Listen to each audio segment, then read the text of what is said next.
Assalamualaikum warahmatullahi wabarakatuh. Perkenalkan, nama saya Miftah Fadila Saza dari kelas 4A Pendidikan Agama Islam. Dalam video kali ini, saya akan menceritakan tentang dream untuk memenuhi ujian akhir semester mata kuliah kewirausahaan dengan dosen pengampu Bu Ningsih Nuryani MPD. Mengenai dream atau impian, masa depan itu nggak memiliki kepastian. Kita ataupun orang lain gak akan bisa memprediksi apa yang akan terjadi. 1, 2, atau mungkin beberapa tahun kemudian kita gak akan tahu apa yang terjadi. Benar kan? Nah, tapi melalui impian kita bisa mewujudkan sesuatu yang kita inginkan menjadi kenyataan. Ada quote nih tentang impian. A dream does not become reality through magic. It takes sweat, determination, and hard work. Benar, impian itu nggak bisa menjadi kenyataan secara ajaib karena impian adalah milik orang yang berani memutuskan dan siap untuk bekerja keras.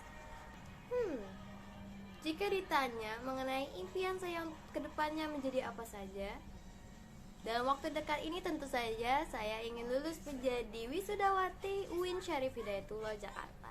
Setelahnya baru mencari pekerjaan. Karena saya lulusan dari pendidikan, tentunya saya akan mencari pekerjaan menjadi guru. Menjadi guru di sekolah terbaik. Menjadi guru merupakan impian yang sangat saya ingin wujudkan karena merupakan cita-cita saya dari kecil untuk menjadi orang yang berperan penting dalam pendidikan, yaitu menjadi guru. Tapi menjadi guru belum tentu bisa menjamin pencapaian impian-impian saya yang lain karena saya mempunyai impian yang besar dan banyak yang ingin saya wujudkan. Ingin S2 di luar negeri, ingin jalan-jalan atau traveling ke luar negeri, ingin beli rumah secara cash, ingin. Tapi keinginan terbesar saya adalah menunaikan haji bersama keluarga. Selain karena mempunyai impian yang banyak, menjadi guru belum tentu menjamin akan terpenuhinya kebutuhan hidup saya nantinya. Pasti akan banyak tuntutan-tuntutan yang harus dipenuhi terlebih dahulu. Terus selain mau jadi guru, mau jadi apa? Selain menjadi guru, saya juga ingin menjadi pengusaha yang sukses. Menjadi guru di sekolah, terus menjadi pengusaha dengan usaha sendiri. Karena menjadi pengusaha atau wirausaha merupakan peluang yang besar dan sedikit peminatnya. Tentunya menjadi wirausaha memiliki keuntungan, yaitu yang pertama, kita dapat mengelola usaha dengan bebas dan tidak terikat pada apapun. Atau sebutan lainnya, kita menjadi bos di usaha sendiri. Yang kedua, peluang untuk mengembangkan usaha yang menghasilkan keuntungan dapat memotivasi diri kita untuk terus mengembangkan usaha yang kita punya. Yang ketiga, kita dapat bebas mengelola keuangan dan merasa kekayaan itu adalah milik sendiri. Yang terakhir atau yang keempat, dapat mewujudkan dan menciptakan kesempatan kerja yang secara tidak langsung dapat mengurangi tingkat pengangguran. Usaha yang ingin saya jalani adalah bisnis stationery, yaitu menjual alat-alat tulis lucu dan estetik tentunya. Karena saya mempunyai hobi di bidang seni, yaitu journaling, seperti membuat catatan-catatan lucu dan estetik seperti ini, atau ini.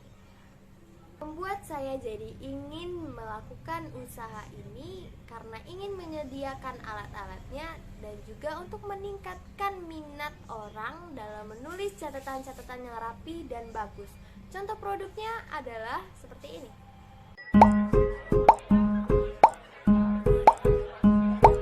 Lucu bukan? Tentu menjadi wirausaha harus mempunyai langkah-langkah yang matang untuk memulai usaha. Sebenarnya sudah ada persiapan yang sudah saya siapkan untuk memulai usaha tersebut. Yang pertama seperti membangun ide, memilih bidang usaha yang saya sukai dan hobi saya. Langkah yang kedua yaitu alasan saya untuk mewujudkan usaha tersebut. Tentunya saya mempunyai alasan, yaitu untuk menyalurkan hobi saya menjadi bisnis dan juga untuk meningkatkan minat menulis catatan-catatan atau journaling yang rapi dan bagus. Langkah yang ketiga yaitu searching seputar stationery journaling yang cocok untuk dijual. Dari modalnya, cari toko yang murah untuk dijual lagi, terus membuat nama toko yang menarik hingga material-materialnya. Langkah yang keempat yaitu menonton YouTuber yang menjual produk yang sama, terus juga menonton tips-tips jualan online dan cara pemasarannya hingga sampai mencoba jualan online di salah satu aplikasi supaya nantinya saya bisa berjualan secara online untuk mewujudkan usaha saya. Langkah yang kelima yaitu mencoba untuk produksi barang-barang sendiri dan membuat DIY dari hasil menonton YouTube dengan mencoba-coba, yaitu mencoba desain produk sendiri, mencoba printing sendiri, mencoba menggunting sendiri, mencoba membuat kemasan yang menarik, mencoba foto sendiri, dan mencoba editing foto sendiri. Langkah yang terakhir atau yang keenam, menghitung hasil pembelian, pengeluarannya hingga menentukan harga yang cocok dan terjangkau.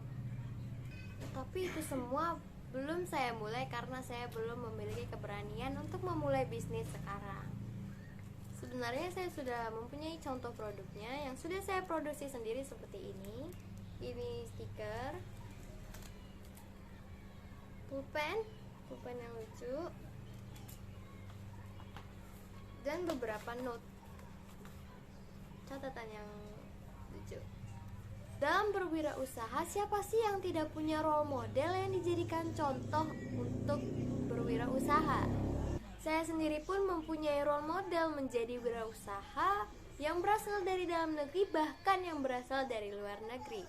Yang dari luar negeri terlebih dahulu, role model yang saya sukai adalah Bang Si-hyuk atau lebih dikenal dengan Bang P-dinin, seorang pendiri Big Hit Entertainment, yaitu perusahaan di bidang hiburan yang berasal dari Korea Selatan yang berdiri pada tahun 2005. Yang membuat saya tertarik menjadikan Bang P-dinin ini sebagai role model saya karena dia mendirikan perusahaan kecil dengan hanya beberapa karyawan saja. Itu pun banyak yang mengundurkan diri, bahkan di awal pendirian perusahaannya banyak mendapat cacian makian yang mengatakan jika perusahaannya tidak akan sukses. Namun nyatanya sekarang perusahaan yang didirikan oleh Bang P-dinin telah menjadi salah satu perusahaan terkaya di Korea Selatan. Dimulai dari Big Hit Entertainment, Big Hit Labels hingga menjadi Hype Labels yang memiliki 15 anak perusahaan dengan kekayaan 189,38 US dollar. Wow, bukan? Alasan saya memilih Bang P-dinin ini karena memiliki karakter yang percaya diri, pantang menyerah, tidak peduli dengan hater, menekuni di bidangnya yang hobi dalam bermusik, berorientasi ke masa depan, dan memiliki jiwa pemimpin yang baik.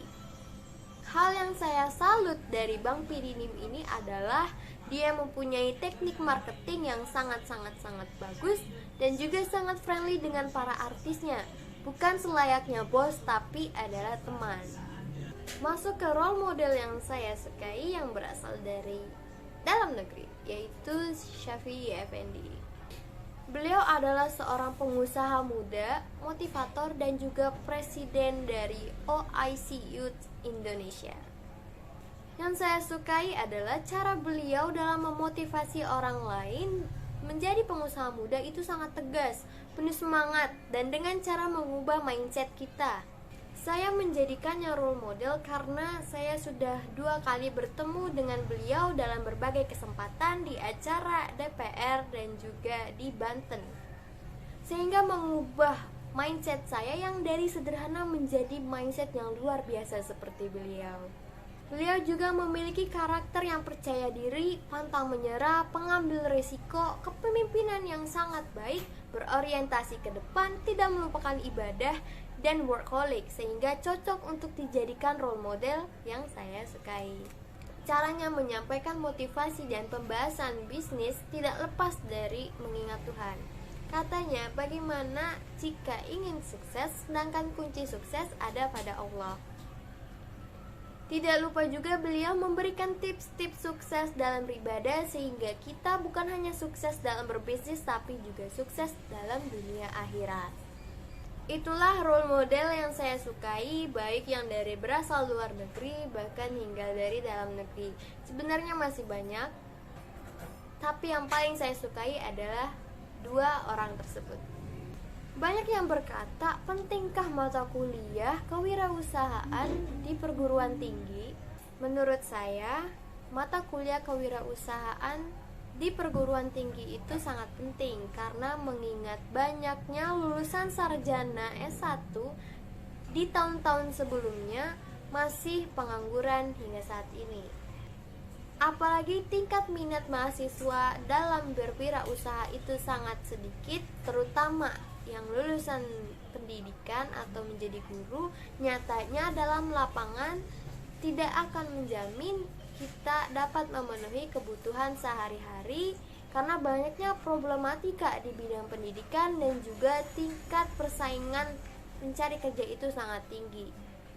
Dengan adanya edukasi kewirausahaan sebagai salah satu mata kuliah di perguruan tinggi dapat menambah wawasan dan memotivasi mahasiswa untuk tertarik menjadi wirausaha, dan tentunya juga dapat menurunkan tingkat pengangguran, menciptakan kesempatan kerja dan juga meningkatkan perekonomian negara.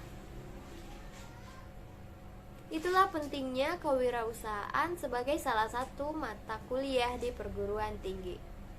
Itulah penjelasan cerita tentang dream saya mengenai impian-impian saya ke depan, serta menjadi wirausaha, bagaimana cara langkah-langkahnya dan persiapannya, hingga role model yang saya sukai. Sekian, terima kasih telah menonton video ini. Wassalamualaikum warahmatullahi wabarakatuh. Dadah. Annyeong.